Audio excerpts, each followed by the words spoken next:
views expressed on this program are those of the hosts, guests, and callers, and are not necessarily those of this station, its management, or other advertisers. You're listening to Transformation Talk Radio.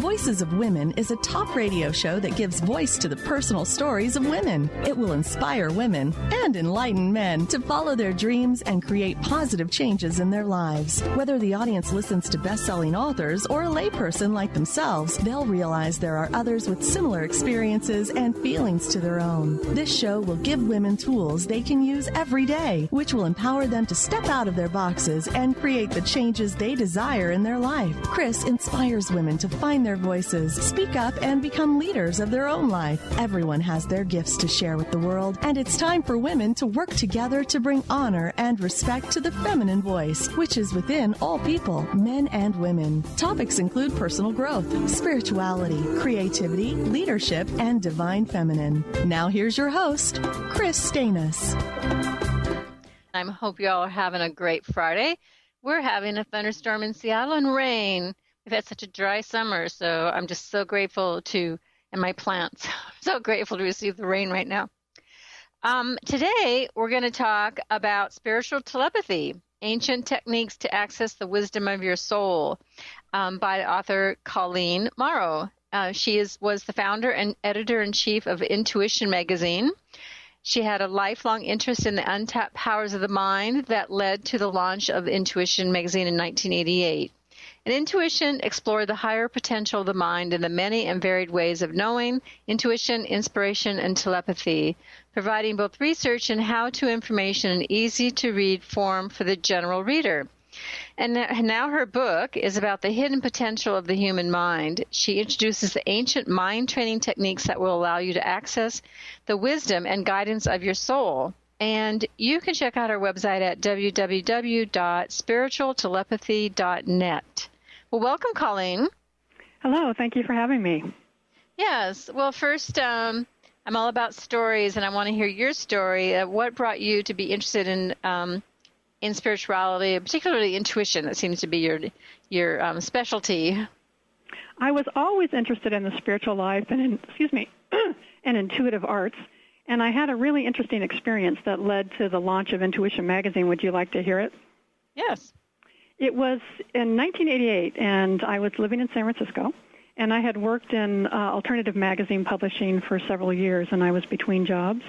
And I had been very lucky because San Francisco at that time wasn't really a place to pursue a career in magazine publishing. I had run West Coast offices for East Coast magazines like New Age Journal and the Whole Life Times. And at that point, it felt like my luck was running out. There was absolutely nothing on the horizon. And I was driving myself crazy, researching new magazines and worrying about money. And one morning, I woke up and decided that I needed to take a break, and I would treat myself to one full, worry-free day outside, working in my backyard garden. And I was standing in the garden, just puttering around, when a thought suddenly flashed through my mind, and the thought was the Center for Applied Intuition. And this wasn't the familiar type of intuitive experience that I was used to. I'd always accessed intuition through my feelings or some sort of body-based sensation. This was a purely mental experience. The words seemed to have been dropped directly into my brain, and I immediately knew that it wasn't my thought, and it certainly made no logical sense. I knew about the center, and I had met Bill Kautz, the founder, and I couldn't imagine why I would be sent there to look for a magazine job. So I mulled it over for a few days, and then I thought, well, what the heck? And I called him up, and I asked him to send me some information about the center's activities. And a few days later, a big manila envelope arrived. After I dumped it out, there were several brochures and a very simple typewritten journal called Applied Psi. And this was the quarterly publication that he sent to the center's 200 members.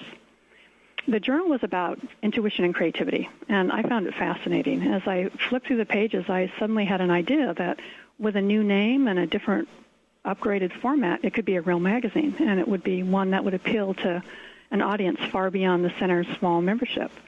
So I called Bill, made an appointment to talk with him, and as it turned out, he had always dreamed of turning Applied Psi into a real magazine, but the right person had never come along. So I went home, banged out a proposal, and came back the next day, and Intuition, a magazine for the higher potential of mind, was suddenly born. And from the start, it was my baby. The center had only 2 rooms, so I set up shop at my dining room table. I begged my writer friends to contribute articles. I sold advertising space to pay for the printing and set up a local distribution network.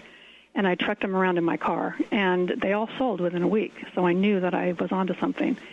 And so then I set up a national newsstand distribution network and started work on the second issue. And about that time, Bill decided to close the center, and he signed the rights to the magazine over to me. And I later received a grant and set up an office and hired a staff. And when I think about it now, there's 2 remarkable things about this story. One is I never could have gotten there through the rational mind. I'd always dreamed of starting a magazine, but I couldn't have imagined that I would be a candidate at that point when I was worried about paying the rent. And I also couldn't have seen that in the next decade there would be a flood of information on intuition, and the magazine provided a focal point for that. I was just putting one foot in front of the other and doing what was right in front of me. And there's a great esoteric saying that we only need to know our next step. And so I think this is a good illustration of that I couldn't have seen the bigger picture, but it just unfolded in its own time. Yes, it's always amazing how that happens. Woman Wisdom is a very similar story in that you get those messages, and you have to, you're out gardening. You have to be in a clear state of mind to receive that information. Mm-hmm. And then to act on it is like to know there's something here for me to listen to. So it's about paying attention. Mm-hmm. Right. I could have just ignored it with our intuition. Yeah. Yeah. I could have just ignored it because it didn't make sense. But it was such a profound experience. It was sort of like a foreign object or something in my brain. I knew immediately it wasn't my thought, that I really felt like I should follow up on it, even though it didn't make sense. Mm-hmm. And so. And the magazine lasted how many years? You were had quite a few years with the magazine. Yeah, it lasted until 2000. Yes, yeah. So, and now you have the book Spiritual Telepathy. Mm-hmm. Tell us a little bit about that, and particularly, how you define that term of spiritual telepathy. Okay. Spiritual telepathy is communication from the subtle worlds. When we practice spiritual telepathy, we have the ability to be in direct communication with our souls. And communication from that level is always telepathic. We don't audibly hear the information. The information is just dropped into our brains in the same way it was in that story. And I see this as a more advanced form of spiritual perception. Some call it the higher correspondence to our personal intuition. Our personal intuition provides guidance about our day-to-day lives, but the soul knows our higher purpose and can help us understand the bigger picture. It's our highest and most reliable source of direction and guidance. And through the soul, we actually have access to even higher worlds, to the universal or divine mind, where information on all subjects can be found. Mm-hmm. And so what was the reason for creating this book?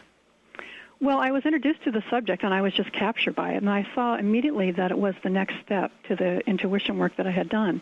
And I spent years studying it and really felt like I needed to get this out, that it was the next step, that it's a really profound evolutionary step, too, that when we make contact with the soul, we take our first steps into the subtle worlds, and we move from strictly human to superhuman development, that it is an evolutionary step, and it's something that is going to happen over time to everybody, but we can be the pioneers now. There's a mind training process that will allow us to do it now. Yes, and your book goes into a lot of steps with that. There's a lot of meditation practices, and we're going to go into that in later on in the interview. But you talk about, like in the title, talks about ancient techniques and ageless wisdom. So where did this come from for you to write about it? Where did these teachings originate from? Well, the ageless wisdom is really the core teaching that exists at the heart of all religions. And it was once taught in ancient mystery schools and given only to initiates, people that were thought to be ready for it. It was taught in the mystery schools in Egypt, Greece, Babylon, and India. And it was first put into book form by the Hindu sage Patanjali in his book, The Yoga Sutras. And I read a lot of Alice Bailey and other theosophical writers. So I got the basics there, and then I kind of branched out to look at how it was explained in different spiritual traditions. And it was fascinating to me because the core teaching was the same over and over again. Mm-hmm. So there's this connection between kind of all the religions or spiritual trainings. There it goes back to some core wisdom. Mm-hmm. And it's about how we train the mind to access these higher worlds, how we use the mind as our tool that allows us to enter the higher worlds. Were these secret before, way back, with sort of secret societies that kind of kept this knowledge, and now it's kind of more open, available to people? Mm-hmm. Helena Blavatsky in her book, The Secret Doctrine, and Alice Bailey in her long series, that was really the first time the Ageless Wisdom teachings were presented to the public. It was a secret teaching for many, many, many centuries. Yeah, and it's time. It's time that we're ready for it. It's available, and it should be available to everybody. And that sense of it was secret was kind of like that old sense of religion where only the priests or only the ministers, you have to get to God through them. Mm-hmm. Versus now we're in our religious. Our spirituality is a more individual. We can access, it's known, we can access this directly. We don't need to do it through somebody else. Well, this is Kris Steinnes on Voices of Women. We'll come back and talk more with Colleen Mauro.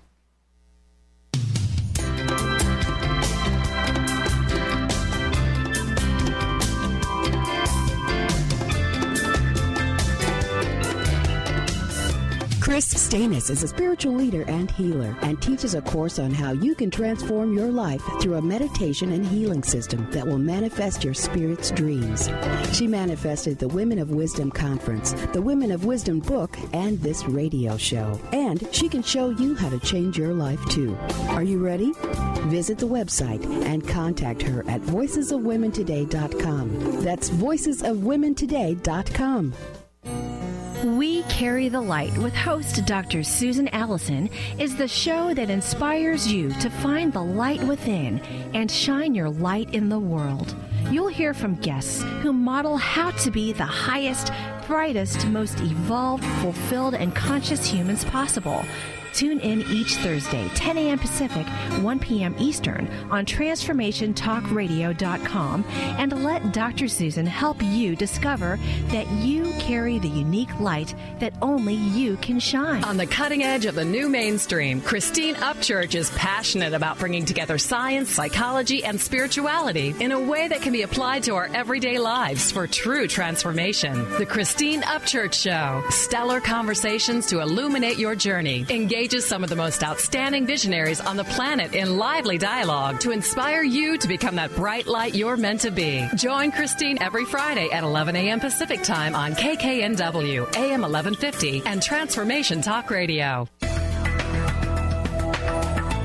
Would you like to be a question with anything that comes up in your body or mind? Would you like to become totally aware and begin to function as the conscious being you truly are? Join Access Certified Facilitator Glenna Rice every month for a live teleclass where you can ask all of your questions and learn to create change in any aspect of your life. Visit glennarice.com today to learn more and don't miss the next call. Join the questionable conversation today at glennarice.com.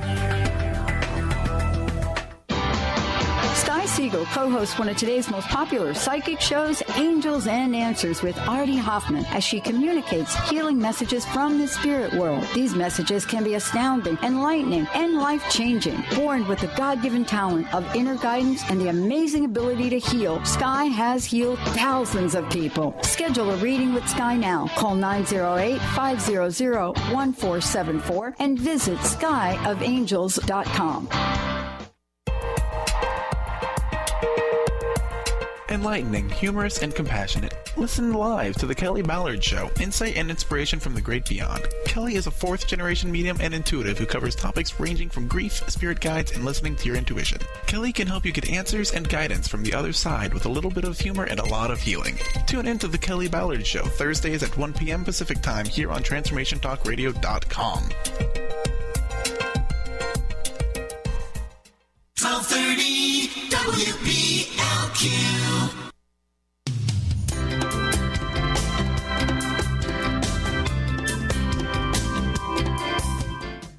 Welcome back to Voices of Women. I'm Kris Steinnes, and today I'm talking with author Colleen Mauro. Her book is Spiritual Telepathy, Ancient Techniques to Access the Wisdom of Your Soul. So we were talking about these wisdom teachings, these ancient teachings. Let's talk a little bit about what you consider be the key principles in these wisdom teachings.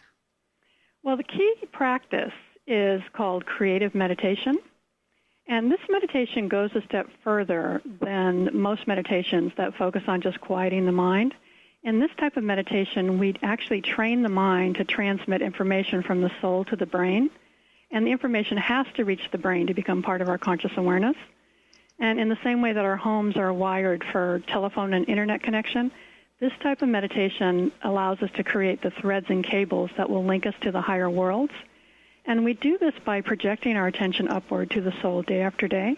We visualize the soul as a star about 6 inches above our head. And as we do this day after day, we anchor small threads of energy that eventually form a symbolic bridge between the mind, the brain, and the soul. The bridge is called the Rainbow Bridge in the Wisdom Teachings. It's called the Antakarana in the Hindu text, and it's called the Straight or Narrow Gate in the New Testament. Okay, so we're linking ourselves to this, and I know you talked about this sort of this vertical access, to that higher knowledge. And so some of these meditation techniques are in your book. Can you give an example of how to actually do it? Well, there's actually 12 meditations in the book, and 8 are personal development and 4 are service-oriented. And there are 3 mind training exercises that build one upon the other. And the first one is the basic form of creative meditation called Raja Yoga meditation in the Yoga Sutras. And basically what we're doing is we're projecting our attention upward, and we're holding it at the soul level. And we do this with the use of a seed thought. It can be a sentence, a word, or a symbol, and we stay focused on that particular thought or symbol for 5 to 10 to 15 minutes. And what we're doing is we're training the mind to hold a focus where we want it to be. We're making the mind a tool, our servant rather than our master. Patanjali says that we have to be able to focus on an external object before we can focus it in the subtle worlds. So we're training the mind. It's the first step in all spiritual traditions, this basic mind training. We're training the mind to hold a focus of attention. And what we're doing is we're quieting the lower mind, and we're creating a channel for the information to reach from the soul to the brain. If there's any static, emotional or mental static, if we're fatigued or have an illness, then the information doesn't get through. And the mind training is the very first step. So, like I said, it's training the mind to focus. So give us an example. You mentioned seed thought. Give us an example of what a seed thought would be. Well, we use sentences. Like, for example, I live by the light of my soul. We'll use that as an example, and we'll hold the focus on that sentence, and we'll look at it from all angles and try to understand the deeper meaning. And so we're keeping our mind engaged on one focused point. And we're also, in trying to understand it at a deeper level, we're training our minds to think more abstractly. And when we can think more abstractly, our minds become similar in vibration to the higher worlds, and it'll make it easier for us to then access information. So the way we do it, I belong to an esoteric school, the Arcane School, and they give us meditations and say 6 seed thoughts, and they're all sentences, and we use 1 per month, and just stay on that and try to understand the deeper meaning. I sometimes find it boring, but I'm also sometimes surprised when I'm meditating and I can find an aspect of it that I didn't see before. And so what is your steps of it? How do you recommend people, if they're new to meditation, how they can start meditating?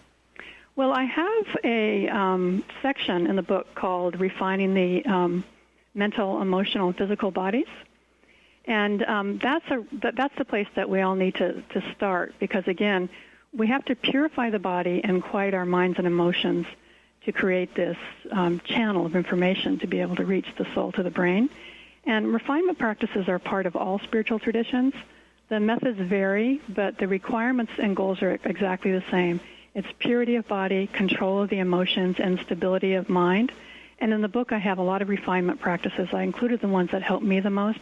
I had a lot of problem with this and really had to work at it. When I got really serious about sitting down and quieting my mind, I discovered I had a lot of buried emotional issues that just came bubbling up, and that's very common. Jack Kornfield discovered that when he first started teaching meditation, that he said that fully half of his students couldn't master the basic meditation practices because they had so much unresolved emotional issues. So I worked with a spiritual healer named Stephen Lumiere, and he gave me meditations to do, one on forgiveness, which was a really big thing for me, one on compassion, and one on loving kindness.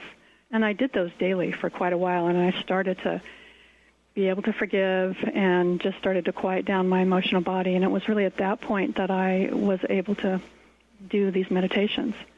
So there's a lot of practices in that chapter about how to raise the vibration of our physical bodies, how to eat in a way that raises the vibration, how to calm down our emotional natures, and how to start training the mind. There's some really basic focusing exercises in that chapter that people can do before they actually start the meditation.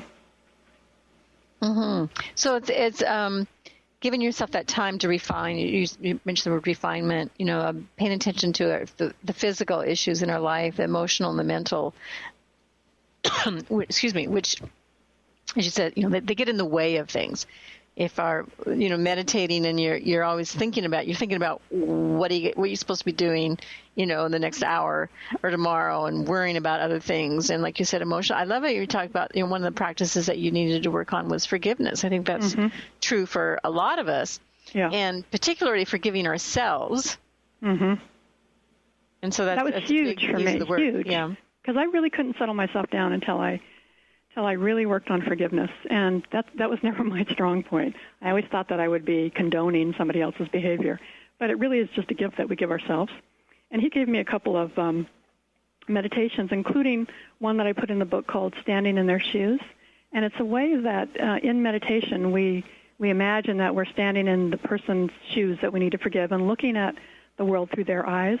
And we get a sense of why they act the way they do, what forces are at work in their lives that cause them to act the way they do. And it makes it easier to forgive. And another thing that was very helpful to me is that I went to the library one day when I was frustrated about this issue, and I checked out every book on forgiveness that I could find. And one of the best ones was called Forgiveness is a Choice. And in this, he makes Robert Enright makes a very important point that we can't really forgive somebody until we can feel compassion for them. And that's not something I'd ever thought about. And that changed everything for me. That really, really helped. And at last I was able to forgive. And there were also a few people that I decided to let go of that were creating a lot of static in my life and that things couldn't be worked out. So I think we have to do that sometimes. Yes.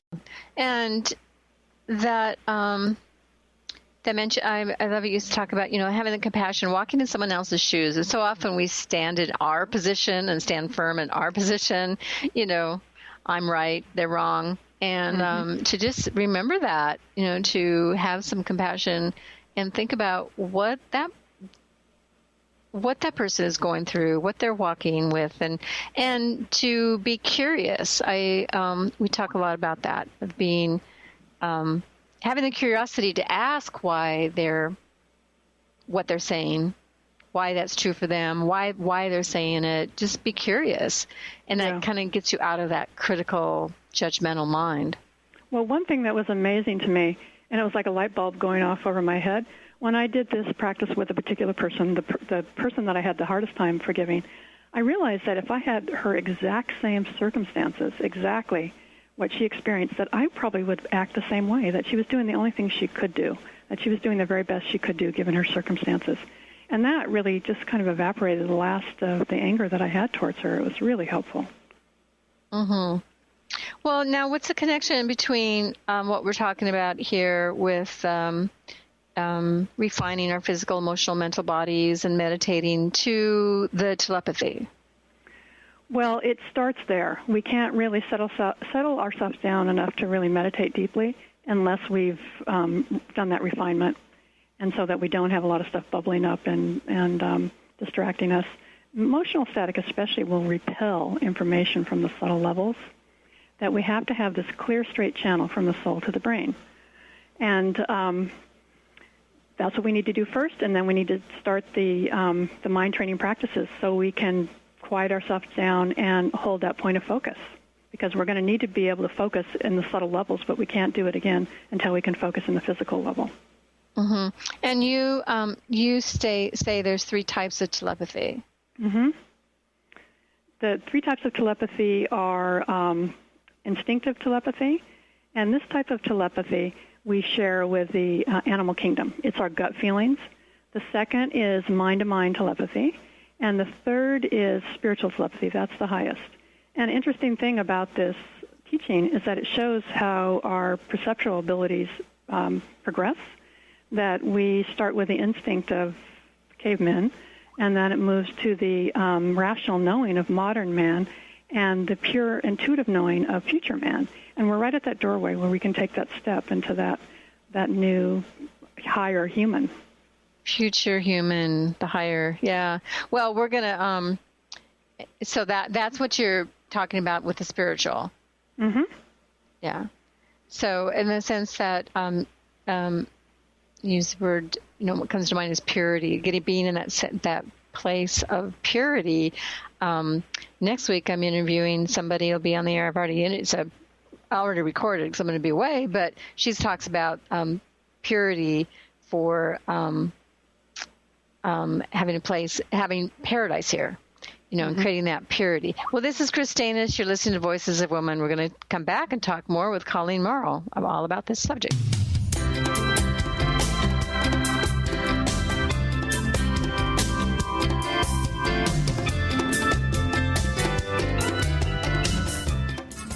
You got attitude? Keys to the rescue. Adjust your attitude with Keys Clear Protein Waters. So refreshing. Just a few sips of Keys will give you a whole new outlook, thanks to 22 grams of the happiest protein on earth. Tongue-tingling tasty without the guilt of naughty or nasty ingredients. If that doesn't put a smile on your face, maybe you need to drink too. Put a little woohoo in your attitude with Keys Protein Water on Amazon or at Keys, Kees, please.com. Clairvoyance, a gift few have. And even fewer match the powers of one of America's best. Dr. Linda Salvin. Dr. Linda's uncanny ability drills to the core of your issues to bring you quick and accurate answers and predictions.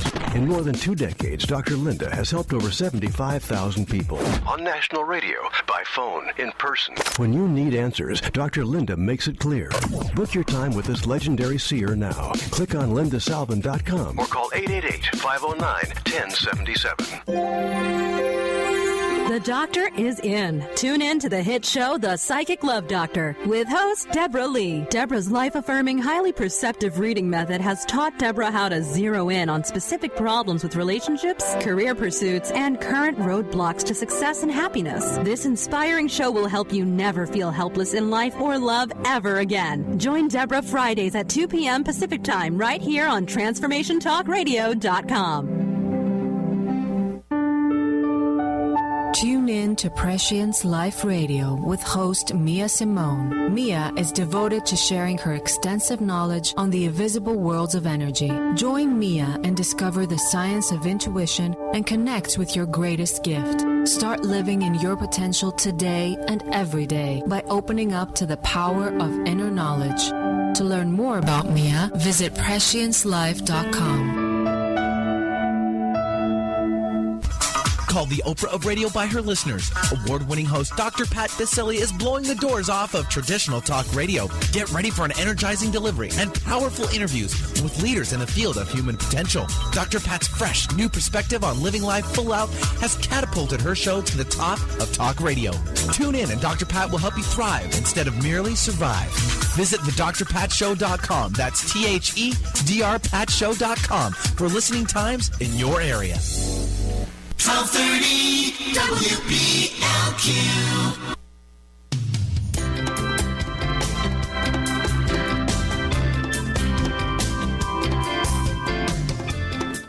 Welcome back to Voices of Women. I'm Kris Steinnes, and I'm talking with Colleen Mauro about her book, Spiritual Telepathy, Ancient Techniques to Access the Wisdom of Your Soul. So, Colleen, can you give your contact information, how people can reach you, your website, how they can buy your book, all that? It's www.spiritualtelepathy.net. They can see back issues of Intuition Magazine there and read the introduction to the book. And there's a direct link from to Amazon where they can buy the book. Okay, great. Yeah. So, I encourage people to get the book because there's a lot of meditative practices in it, so you can learn a lot. Sometimes people just talk about meditation and, still leaves you with, well, how do I do it? And you really kind of go, in a way, step by step, because as you said, I forget how many meditation practices you have in the book. I have eight personal development meditations and then 4 for service. Yes, and we're going to I'm going to talk later about the service, and you talked about the seed thoughts. So I want to go a little bit more into, you did mention about how we're in this evolutionary leap, which you say even it's as profound as our emergence from animal to human. Mm-hmm. So let's get a little bit into that. Where do you think people are going? And I'm assuming an avenue to get there is through these techniques to access the wisdom of your soul. So let's talk a little bit more. Well, the soul, as I said, is our first step into the subtle worlds, that our evolutionary journey extends into the subtle realms too, not just the human worlds, but we become, as Jesus said in the Bible, we do what he does and we become like gods. So we have the ability to develop those same sorts of abilities that he had. And why this is so important now, I think, is because when we make contact with our souls, everything changes. We lose our sense of separateness, and we realize that we're part of one great universal life, the soul of humanity, and we find our place within that greater whole and experience our interconnection with all life. And you can imagine how the world would change if a critical mass of people made this shift. Barbara Mark Hubbard has talked about those of us on Earth today being the crossover generation responsible for leading the way from one stage of our species evolution to the next. And Eckhart Tolle talks about this too, but in more stark terms.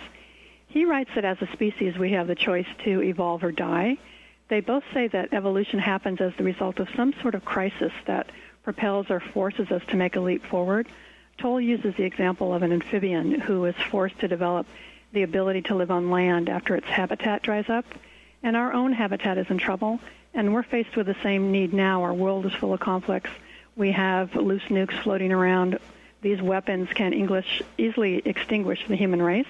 So we need to make that next step, not onto land, but into the subtle worlds, where we do understand that we are all interconnected. Mm-hmm. So, and you talked about before we're training the mind, and it's like an internal search engine. So, right. And you we're vertically extending instead of, so much, but it's still an inward journey. I mean, so much out there we're trained to, look at the external, to get our life and who we are validated by looking at the external. And now, there's a lot of talk in spiritual work. It's that inward journey, reflecting the internal. And as you clear out, as you said, your mental, emotional, and physical issues, that's the internal work, your outside world is going to reflect that refinement, that clarity of who you are. And so you talk about this vertical registration of downloading this information directly. So what do you think that is? I guess I'm just wondering how that will shift humanity. And how it shifted you. Well, it's, again, that contact with the soul makes us realize that we're all interconnected. So you can imagine how hard it would be to wage war, be like waging war on yourself or your closest family member. And I'm sorry? No, I didn't say anything. There's something in the Bible that says that we take heaven by storm. And it's our determination that the daily practice of lifting our attention upward to the soul that eventually opens the door to the higher worlds. And when we approach the soul, we come under the influence of its higher vibration, and our own vibratory rate starts to speed up. And when the vibratory rate of our mind and soul the mind and brain matches that of the soul, we can then enter the higher worlds at will. And it's our repeated contact with those higher worlds, with the soul, that in the end produces a new type of human, the soul-aligned human being. And this is the next stage of our evolution, and those of us who do this now are the pioneers. How many? It just made me think. How many people do you think are right now the pioneers? I don't know. I think there's more and more. Yeah. I've been watching the Shift Network, and all the people that sign up for those programs, there's 250,000 people so far, and it's still pretty new, and they're all over the world. Mm-hmm. 250,000, but there's 7 billion people in the world. Yeah, I mean, this is pretty new. I wonder how we're going to reach how the shift, and maybe it's like the 100th monkey. If enough of us shift, it's going to impact the rest of humanity. I think that's what we're hoping for. Yeah, we're like Christopher Columbus and Magellan and the other explorers who set off to find a new world. They explored the physical world. We can be the explorers of the subtle worlds, and we can create maps that other people can follow. Each of us who do this makes it easier for the people that follow in exactly that way that you talked, the morphic field, as Sheldrake says. Mm-hmm. Yeah, it's like we're carving that pathway. Mm-hmm. And the more people that do that, and the deeper we go, the better we get at it, the more others can access it. Right. Yeah. Well, there's also something about the in your book about genius. Mm-hmm. Yeah, that's something that's really interesting to talk about. When I was researching this book, I went back and I looked at one of my all-time favorite books, which was Higher Creativity, written by the late Willis Harman, who was the director of the Institute of Noetic Sciences. And in this book, he looked at the biographies of many artists, writers, composers, and scientists, and discovered that their greatest achievements came from an intuitive breakthrough. And I went back and I read his original sources and the full text of some of these interviews. And what I discovered is that many of the people we call geniuses were talking about their creative process in exactly the way it's explained in the wisdom teachings, that it's through the soul that they had access to the universal or divine mind, and that once they made that contact, the information just flowed into their brains. And it was fascinating to see the consistency of their experience. I read the same thing over and over. So it made me think that genius is not a rare and random event. It's just this ability to contact the higher worlds. And that's something that's in our power. We all have that ability through this training. Mm-hmm. And so what little piece of it about contacting your soul that can help people understand how to do that? I mean, we know, and what you're saying, the meditation is that pathway, mm-hmm. but it feels like something more, like, and I always get confused when people do definitions of spirit and soul and the difference between those two. Mm-hmm. Well, they say that the soul is personal. It's our individual repository of all the lifetimes of our experience, and the spirit is universal. And at this stage of our evolution, we're making that contact with the soul. But once we do that, then we go higher. And when we do that, then the soul disappears, and we become just one with everything. Okay, and that's and I imagine that's hard to picture for people. Yeah, that's a pretty advanced step. The next step for us is this bridge to the soul. That's mm-hmm. sort of where we are in our evolutionary process. And like I said, I think we only need to know what our next step is. It can be daunting if we try to think about the whole big picture. Yeah. And to think of soul as like it's bigger than who I am right now in my physical body. This time around, who I am, it encompasses the greater part of us. Mm-hmm. And you said all our lifetimes. Mm-hmm. And so this also connects with how, in connecting with the soul, that we can get in touch with our life purpose. Mm-hmm. Can you speak to that? Well, the soul knows our higher purpose, and it understands the bigger picture for our lives. So in making that connection, we do have access to higher wisdom and guidance about our lives. Again, the personal intuition really is about our sort of small self, our day-to-day lives, but the soul knows the bigger picture. And so it becomes very clear what our higher purpose is. And I think that's part of the motivation for people, that people have a longing to know that and to participate and to serve. It's said that one of the first indications of soul contact is the desire to serve, because, again, we do realize that we're part of one life, one soul, and we stop thinking about our individual lives so much and thinking about what we can do for others. Yes, I want to go more into that in our next segment, finding our purpose and becoming, you have a whole chapter on becoming a world server. Well, this is Kris Steinnes on Voices of Women, and we'll be right back and talk more with Colleen Mauro.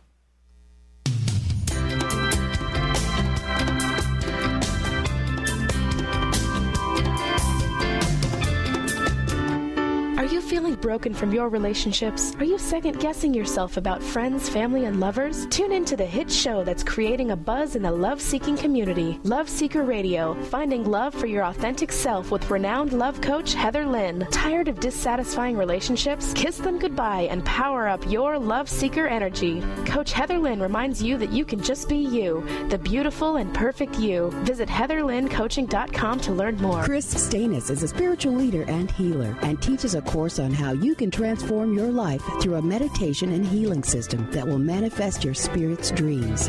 She manifested the Women of Wisdom Conference, the Women of Wisdom book, and this radio show. And she can show you how to change your life too. Are you ready? Visit the website and contact her at voicesofwomentoday.com. That's voicesofwomentoday.com.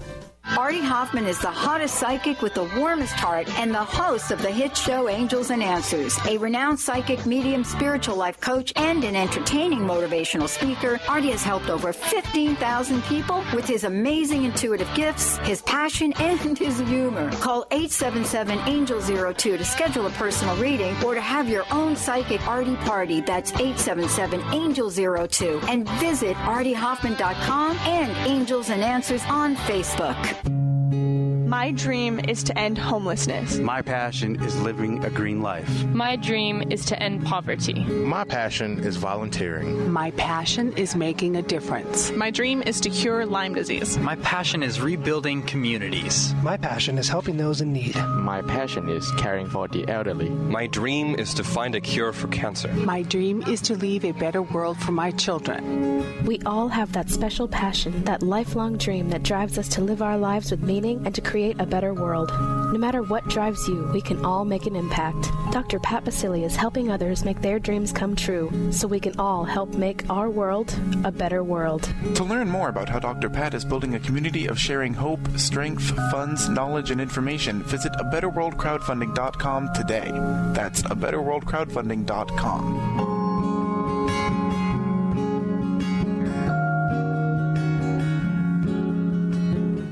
Holistic Medical Center is where you find it all. A healthy space with doctors who care, see, and listen to the whole you. Hi, this is Dr. Darvish. If you have not found an answer to your chronic symptoms, you will find answers here at Holistic Medical Center. Our doctors find the root cause of your symptoms and guide your body towards healing naturally. We transform lives from within.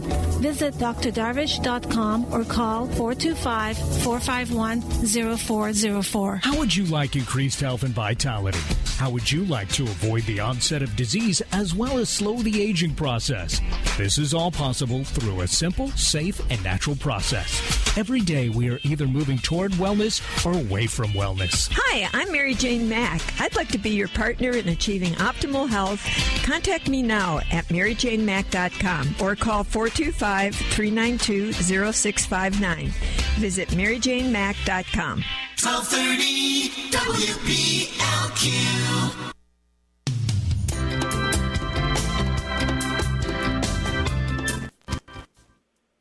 Well, welcome back to Voices of Women. This is Kris Steinnes, and I'm talking with Colleen Mauro.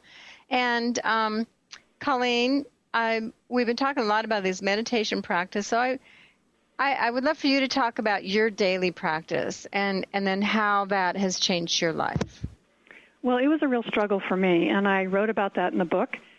And as I mentioned, I outed myself as a slug who doesn't want to get out of bed because I'm not a morning person. And I like to wake up slowly, and I like to have quiet, slow mornings. And for most of my life, I was involved with magazine publishing, and I was always on deadline. I had to hit the ground running as soon as the alarm went off. And while I was writing this book, I finally had a period where I could honor my own natural rhythms. And I wanted to just get up and enjoy my morning and then meditate. And what I discovered is that my nice, lovely, leisurely morning just gave me too much time to think about the day ahead. And so when I settled down to meditate, my brain was already too activated, and it was a struggle.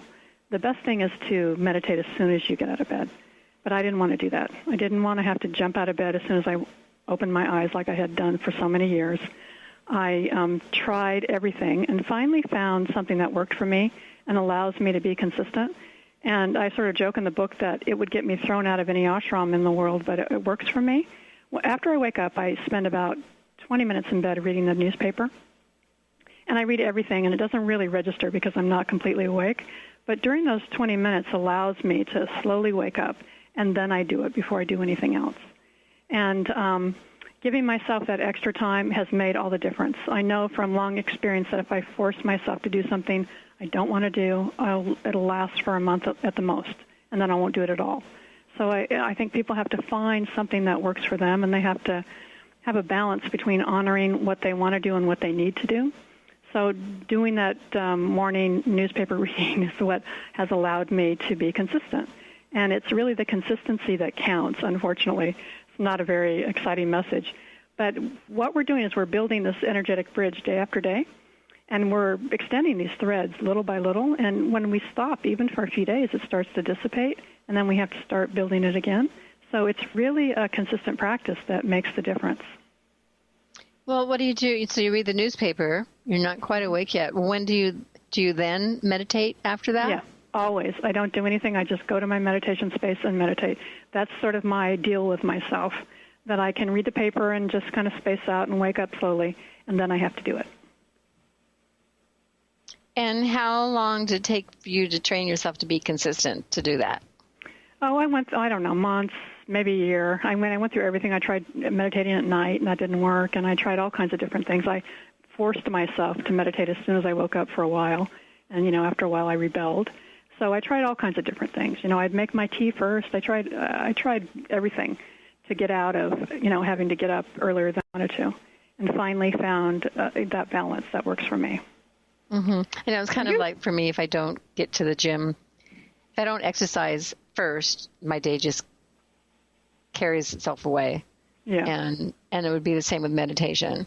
Mm-hmm. So yeah, that's important. And is there a reason to start your day with that? I mean, maybe some people meditate better at night. Well, the recommendation is to do it in the morning before your brain gets activated, because the brain starts to vibrate with everything that it needs to think about. The brain is the most quiet first thing in the morning, and it's easier to quiet yourself down. Mm-hmm. Yeah.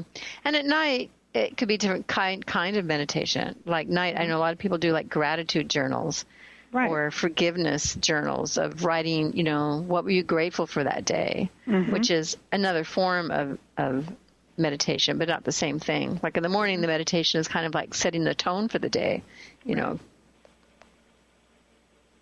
But here's one thing that I have experienced, is that at first it was homework, and I had to do it, and I didn't want to, and, I knew that I had to do it myself if I was going to write about it. And once we start getting even a little bit of the experience of soul contact, we want more, and it starts to seem less arduous. It becomes something more that we want to do. I mean, it's easier not to do it, of course, but we have some experiences that are so lovely that we want more of it. Yes, that's true. When you, and at first it's it's that being consistent, but it's on the discipline of making yourself to do it, mm-hmm, until then it becomes like you can't not do it. Right.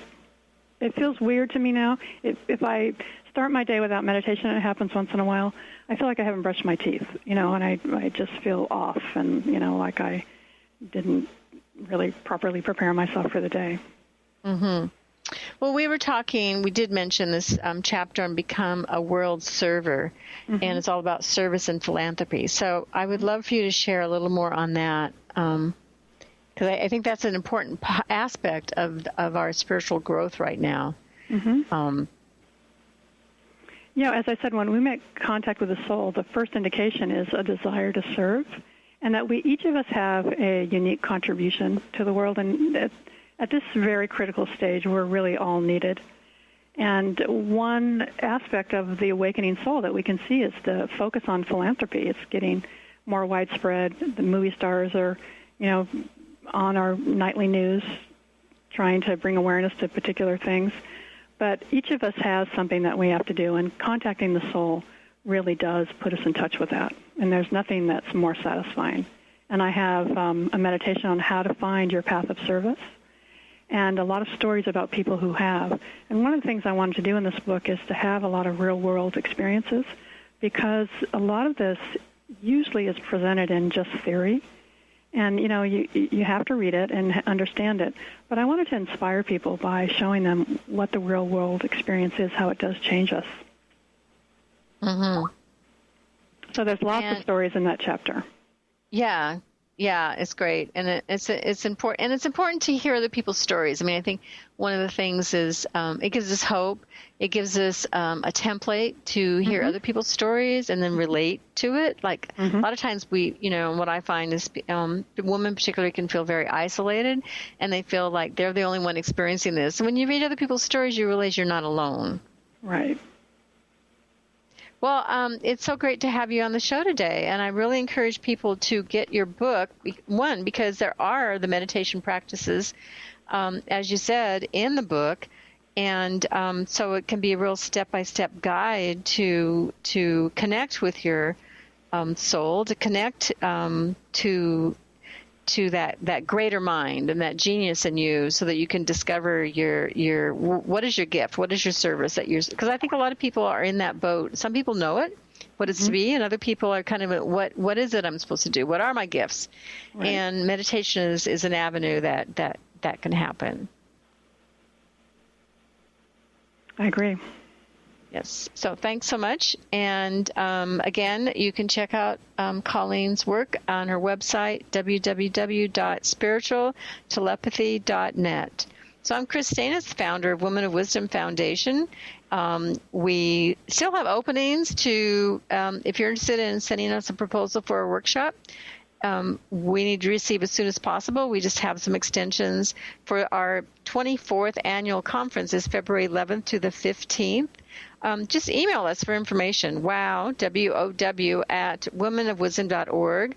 All the forms are up on our website. Just go to womenofwisdom.org, 2016 conference, and you can find the information, the application forms. But just email us that you're going to send one and you need an extension.